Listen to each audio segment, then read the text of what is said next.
Yo, we just people from the north side. Want some Timmy's at the shore fine. Winter ready on the four ties. Heavy traffic during 4-5. Gotta hustle on your own time. Color people every port side. We just people from the north side. Ladies and gentlemen, Straight Talk Wrestling here. Live pre-recorded Destiny Wrestling Haywire tapings. I'm sitting down with a surprise. Somebody who no one knows is here, but by the time this airs, everyone will know you're here. Oh, yeah, I forgot about that. Yeah, everyone will know you're here. So it's all good. We're under wraps. Simon Miller, the legend. How are you, man? The legend. The legend. I'll take that. Everybody in my eyes is a legend. Oh, that's kind of both great and bad. Because I appreciate the fact you're so positive, but also if everyone's a legend, then nobody's a legend. I will take it. I will take it.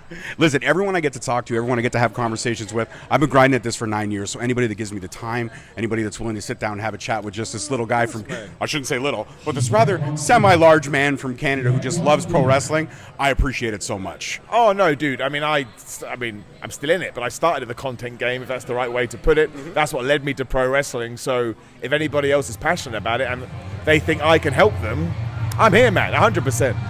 So I always like to start off with just an easygoing question. It's something that it's a debate in the world of the world today, and that's pineapple on pizza. Is it a thing?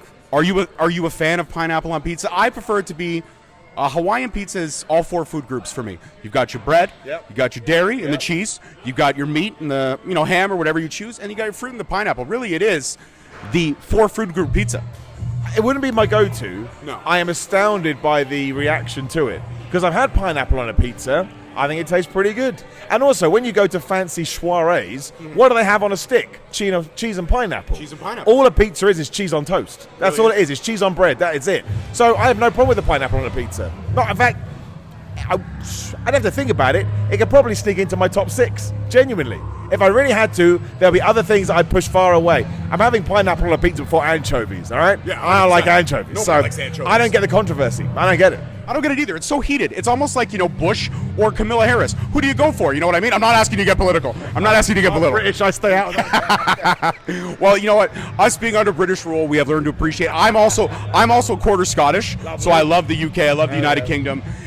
Guys like you, guys like Ospreay, guys like Joe Hendry, guys that are just out there grinding, Dynamo. All those guys that are out there just grinding, having a good time, that put British strong style on the scene. Our former champion, Trent Seven.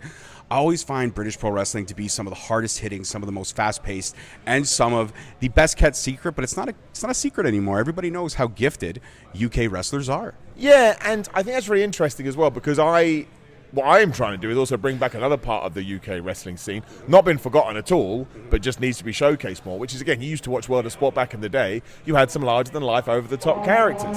So when I started getting into wrestling, a lot of people who were way more experienced and smart than I was like, Simon, that's a perfectly fine thing to lean into. So if you want to be the character guy, and again, you go through the roster back in the day, and we had absolutely loads of them. And then, in many ways, I kind of see the British Bulldog that was sort of the first UK guy to maybe have it on an international stage, I suppose. He kind of blended those two. I mean, he came out with the big United Kingdom flag, and he had quite literally some bizarre promos that he used to cut. So that's what I really like about British wrestling is that there is that expectation for sure, but you can also tie it into, again, the personality side of wrestling, which sometimes, look at Joe Hendry, right? Joe Hendry can go, but what really sort of sent him to the next level was figuring out who he was and how he wanted to showcase him on a main stage. So, yeah, a lot of good stuff coming from the UK. And, there's this idea that, it's not as good as it was in 2016.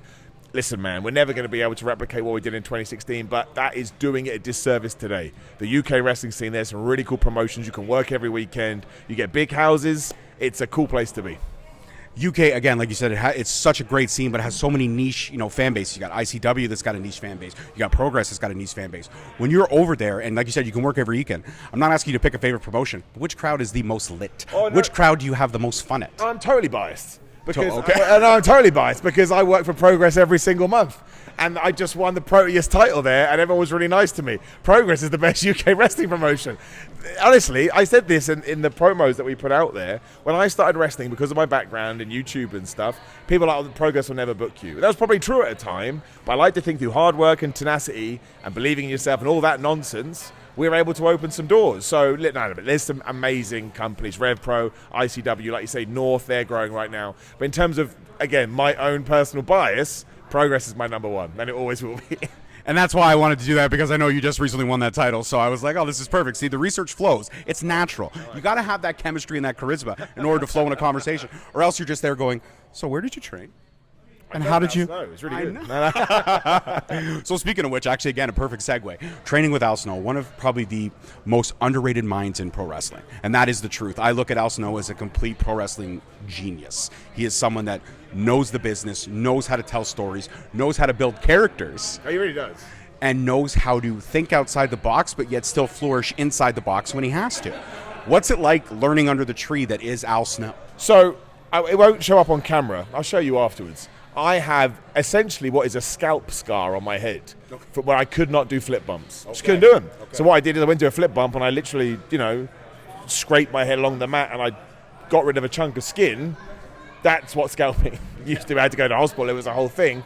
And again, Al Snow would be there sort of like 2 to 3 times a month. So if you used to go as many times as I did, they'd have, I don't want to call them secondary trainers because they were very, very good. But Al was the lead guy. When he could fly in, he could fly in. And he honestly got me doing flip bumps in, 20 minutes within a session? Just with his techniques, the way that he talks to you. And it wasn't the other guys were bad. It's just because he's that good. And the best thing about Al Snow is once you've trained under him, he never forgets about you. He always asks about you, always wants to know what you're doing. It's almost a bit like a father figure in wrestling, which sounds silly, but it is true. And yeah, to see him work firsthand, I remember telling people, you can see why he was the tough enough trainer, you can see why he's the OVW guy. He just knows how to approach everybody in a different way. And look, without him, I wouldn't be sat here right now. He was a true sort of, mentor in the beginning foundations of my wrestling training. Maybe I would have given up, we do not know. So yeah, I can't say enough good things about Al Snow. Well, I'm glad you didn't give up because, like I said, I've enjoyed your work. And you know what? I look at your career, and please don't take the parallels and insult at all, but I look at you and Zack Ryder, 2 internet-based wrestlers that really took to it in another level and made it their own. Character-based or not, Zack Ryder was awesome. What he did on YouTube in the early days, yourself as well. Like, you guys parallel a lot. Wouldn't that be an awesome story to tell? Have you and Matt Cardona facing each other, stare down at progress? That would be something. Well, it's funny you say that. 2 things. Matt Cardona was way ahead of me. Matt Cardona opened that door. I think it's really important to make that out because, my stuff was like 2016. His was like 2011 or whatever it was. Yeah, so he opened the door and you were able to step through. Absolutely, but he made that viable. I think people need to remember that. But when I did win the Proteus title and I tweeted it out because that's what we do, Matt Cardona did quote tweet that and he just said 3 simple words, I won it. He was referring to the championship. I responded saying it's on. So Matt Cardona knows, anytime, any place, but it has to be progress because of the belt. But they'll book you, it's fine. That's fine. That's true. Yeah. That's awesome. Matt Cardona, now you have to come on Straight Talk, and I've been trying to hit you up because now we got to get the battle going. He kicked my ass is the problem, but that's fine. I'm resilient and I'm tough, so I'll be fine. You would kick my ass any day on the week if you had 2 broken arms and a broken knee. No, I wouldn't. I'd be at home crying. No, I don't think so. I think that's a straight up lie. I appreciate the effort, but I think it's a straight up lie. I'm geeking out right now because I'm sitting down talking to you, but I also get to call a match night. And like I said, now that this will air well after your appearance, but people will know you're here. It's so cool to have this indie feel and to be able to travel the world like you are. What's the coolest thing about coming to different countries, different continents, soaking up the culture? First off, can you hear the Canadian accent? I can hear it, but you can hear it, eh? I love the Canadian accent. It really? What's this? Can you do a Canadian accent? What's Canadian accent sound like? Well, the things I know it's out for are the A's, which I love, and then there's the boots. Yeah, boots. I love an boot. Yeah, a boot makes me so happy, man. I love that stuff. I really do try to say about as much as can, but the boots come don't through. Do it. Do a boot. A boot's much better than stupid about.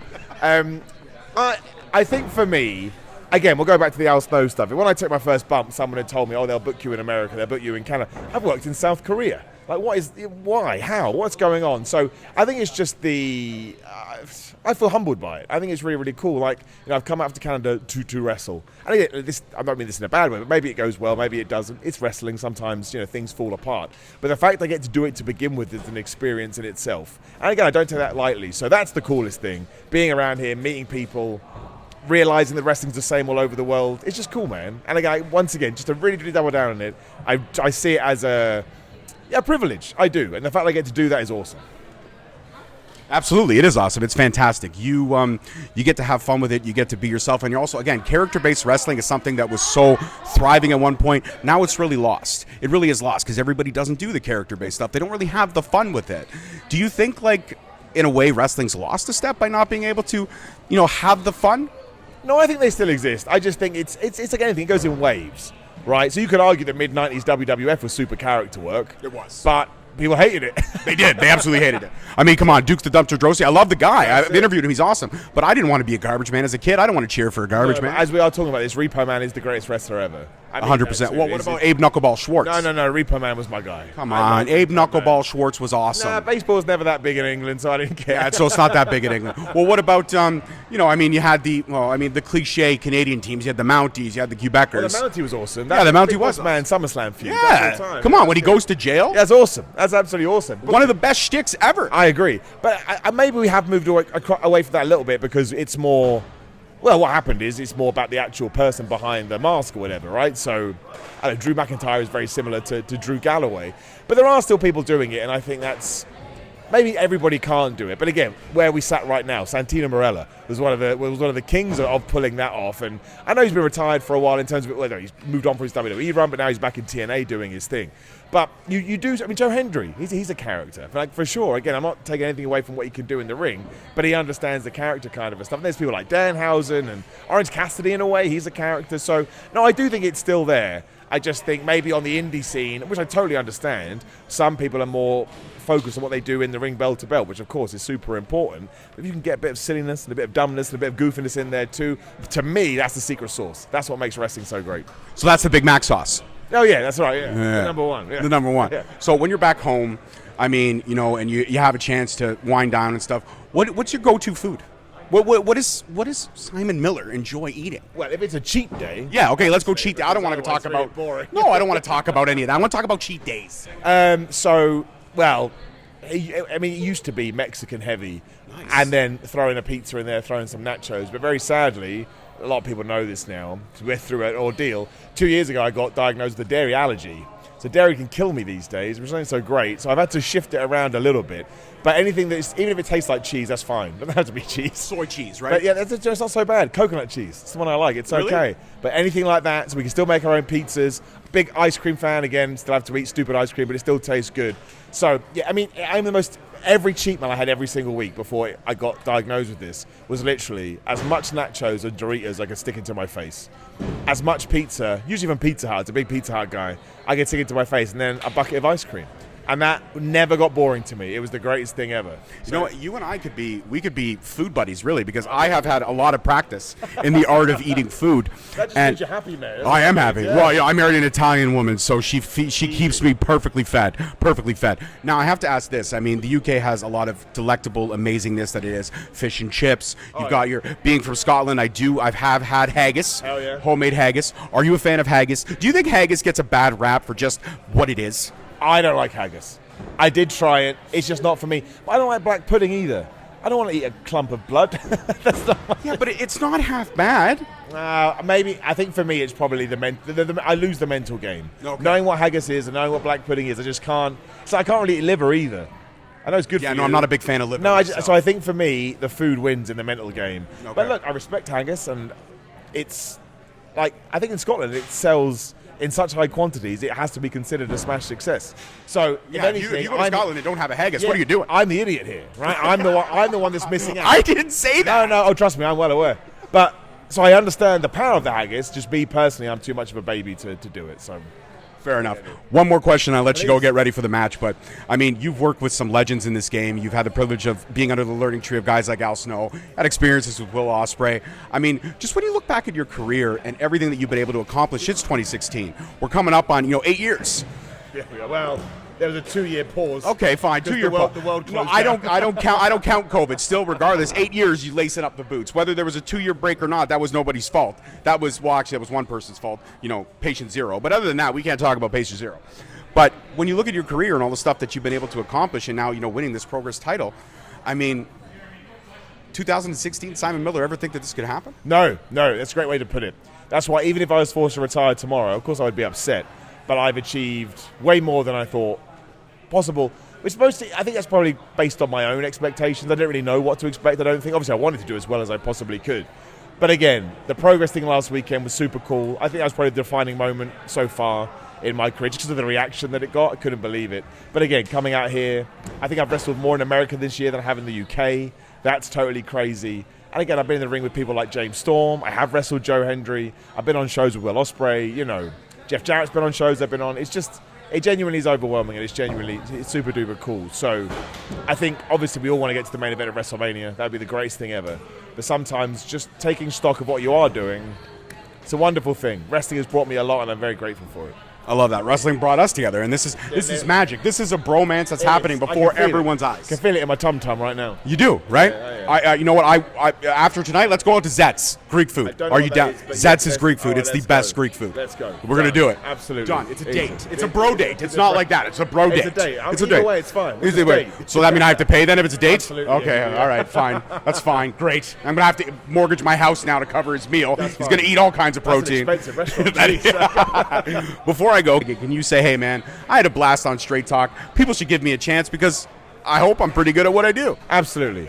I think you should all be watching Straight Talk Wrestling. And if you're not, I'm going to come find you. I'm not going to yell at you. I'm not going to get mad at you. We're going to sit down and we're going to have a very intelligent conversation because I'm not that kind of a guy. Check it out. It's really good. I'm happy to be here. Peace, love, and wrestling, guys. We'll see you next week. Peace. Yo.